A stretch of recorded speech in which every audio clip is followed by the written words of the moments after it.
তো গাইস আজকে আমি চলে গেছিলাম আমাদের ভোলাদার ফেমাস পকোড়া দোকান। হ্যাঁ তোমরা ঠিক শুনেছো। তো গাইস তোমাদের ব্যাপারটা বন্ধ থেকে খুলে বলি, না হলে তোমরা তো বুঝতেই পারবে না। তোমরা সবাই কেমন আছো? আশা করি খুব ভালো আছো। আমি খুব ভালো আছি। তো গাইস আজকে এবার চলে এলাম একটা ঝকঝকে তকতকে মিনি ব্লগ নিয়ে।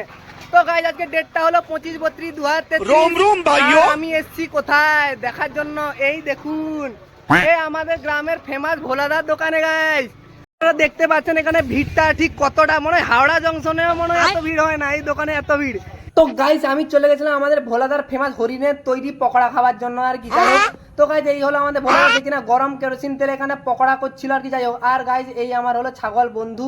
তারপর আমি দেখলাম আমাদের ভোলাদার হেড শেফকে, যার কিনা বেতন গাইস 2,40,000 মাসি গাইস, ও মাগো, যাই হোক। তো গাইজ এখানে north Indian, south Indian, Chinese অনেক কিছু খাবারই পাওয়া যায়। তারপর গাইজ হঠাৎই আমার সঙ্গে দেখা হলো আমার এক সাবস্ক্রাইবারে। তো গাইজ আমি আমার সাবস্ক্রাইবারকে এক প্লেট চাউমিন কিনে দিলাম, কারণ সে গাইজ দুদিন থেকে কিছু খায়নি গাইজ। আর গাইজ আমি অর্ডার দিয়েছিলাম আমার ফেভারিট উটের ডিমের তৈরি স্পেশাল চাউমিন। তো গাইজ আমরাও আমাদের পকোড়ার জন্য অর্ডারটা দিয়ে দিয়েছিলাম। আর গাইজ দেখতেই পাচ্ছেন আমার সাবস্ক্রাইবারের খাওয়া কমপ্লিট হয়ে গেছে।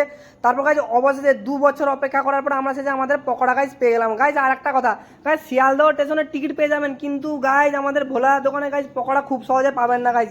আর দেখতেই পাচ্ছেন ভিড়টা কতটাই, রাত যত বাড়ছে ভিড় তত বাড়ছে। আর গাইজ এই হলো আমাদের ভোলাদা গাইজ, মনে হয় আজকে 2-3 লাখ টাকা মনে ছাপিয়ে নিল গাইজ। আর গাইজ আপনাদের সবাইকে বলা থাকলো, দুর্গাপূজায় আপনাদের গার্লফ্রেন্ডকে নিয়ে ভোলা দোকানে অবশ্যই আসবেন। আজকের মতো গাইজ টাটা বাই বাই, আবার দেখা হবে নতুন কোনো ভিডিওতে।